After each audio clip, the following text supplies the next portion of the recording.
विचार करण्यासारखी गोष्ट आहे. सरळ बाबांनी बसावं, सगळ्यांनी असं गर्दी करून बसावं, त्याच्यातून ज्ञान शिकवावं, भाकरी करता करता शिकवावं, स्वयंपाक करता करता शिकवावं आणि त्याच्यातून कार्यकर्ते घडवले. किती महान विभूती असेल. पण आता तर सगळे मांडव आहे, लाईट आहे, तुमचं काय बरंच टाळ आहे, पकवाज आहे, एवढी मोठी भजनी आहे, हा तुम्हाला पाणी प्यायला जार आहे, जेवायला आहे, गुलाबजामू आहे, जिलेबी आहे, भाजीपुरी आहे. अरे हातावर भाकरी खाल्ल्या आहेत, अशा भाकरी बांधून द्याव्यात, कोरडी काहीतरी भाजी, 8-9 तासाचा प्रवास आणि हातावरती कोरडी भाकरी खायची. कीर्तनाचा रेट किती होता माहितीये? 2 रुपये, 11 रुपये, 21 रुपये. पटेल का? पटेल? कधीही अट्टहास केला नाही आणि आजही नाही. विचार करण्यासारखी गोष्ट आहे. त्याच्यातून आज एवढे लोक घडवावे. मेळाव्याची पत्रिका एवढी एवढी असायची आणि त्याच्यातून अख्खा महाराष्ट्र घडवला. 9 जिल्ह्याचे लोक राहुरी विद्यापीठात असायचे. 9 जिल्ह्यांमध्ये जाऊन स्वतःहून परमार्थ तिथे जाऊन सांगायचा आणि लोकांच्या गळी उतरवायचा. अपेक्षा कधीच कशाची करायची नाही. बाईच्या माहेरी जायचं, माणसाच्या गावाला जायचं, बसून परमार्थ सांगायचा. बाबांनी आम्ही फक्त जोड द्यायची आणि असं करून करून गावाच्या गावं वाढवली. पहिल्या मेळाव्याला 500 लोक, वर्गणी कोणी द्यायला. विचार करण्यासारखी गोष्ट होती हो. आणि त्या दिव्यातून आज एवढं घडलंय म्हणल्यावर, आता राजेशाही थाटात परमार्थ आहे म्हणल्यावर तो किती उच्च प्रतीचा व्हायला पाहिजे. अरे बोलतील त्यांचे काय तोंड दिसतील, काय घेणं आहे, हसतील त्याचे दात दिसतील. त्यांनी म्हटलंय ना, डोईचा पदर खांद्यावरी आला. अरे मी दुकानात थळ मांडून बसले बाजारामध्ये, काय म्हणणं आहे बोला. इथपर्यंत बोलावं. विचार करण्यासारखी गोष्ट आहे. काय त्या बाबांनी सडेतोड सांगावं आणि असे महात्मे घडवावेत. गुलाबबाबा असो, परदेशी बाबा असो, गुलाबबाबांच्या घरचे कुटुंबीय असो, साळुंकेताई असो, एवढ्यांना अनुग्रह देताना आम्ही होतो बाबांबरोबर. अख्खा महाराष्ट्र आमच्या नंतर घडलेला आहे. सर्वांना अनुग्रह देताना आम्ही पाहिलेलं आहे. विचार करण्यासारखी गोष्ट आहे. ज्या महात्म्याने असे रती महारथी हिरे घडवावेत, गावोगावी त्यांची योजना करावी की बाबांनो तुम्ही इकडे विषय सांगा, तुम्ही इकडे विषय सांगा, की जेणेकरून लोक वाढतील. हा खेळ नव्हे कुल्यांचा, म्हणून मेळ जमविला वैष्णवांचा. एवढी क्रांती केली. बाबांना विषय सांगायचं, बाबा बनायचे, विषय आणि विषयाचं प्रयोजन. दुसरा फापट पसारच त्याच्यामध्ये नसायचा.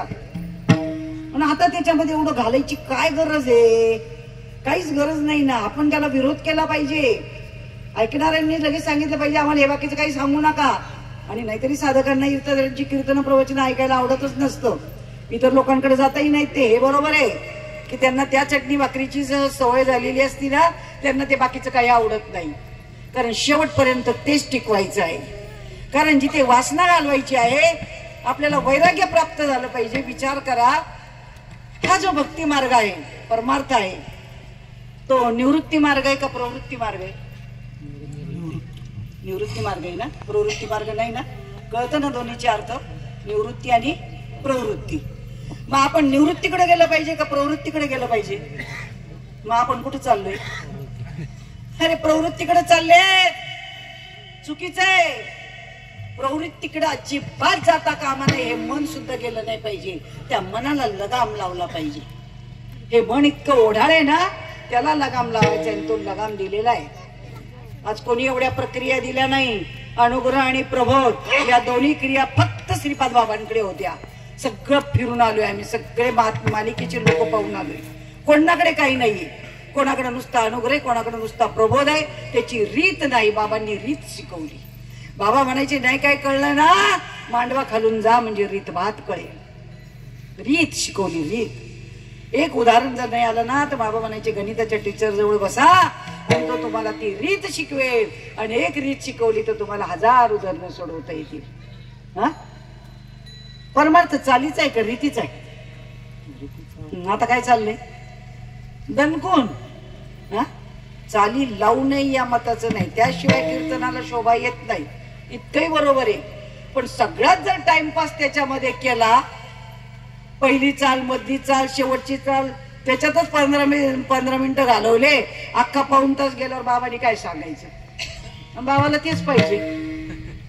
9 ते 11 कीर्तन बाबा पोचतो 9:30 पावणे 10ला, नाही का? बरेच बाबा आहेत आपल्याकडे आता अशीच तयार झाली.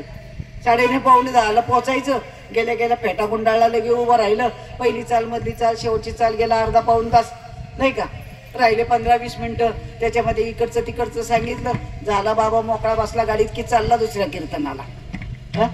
उधारीचा मामला हळूहळू बोंबला, नाही का?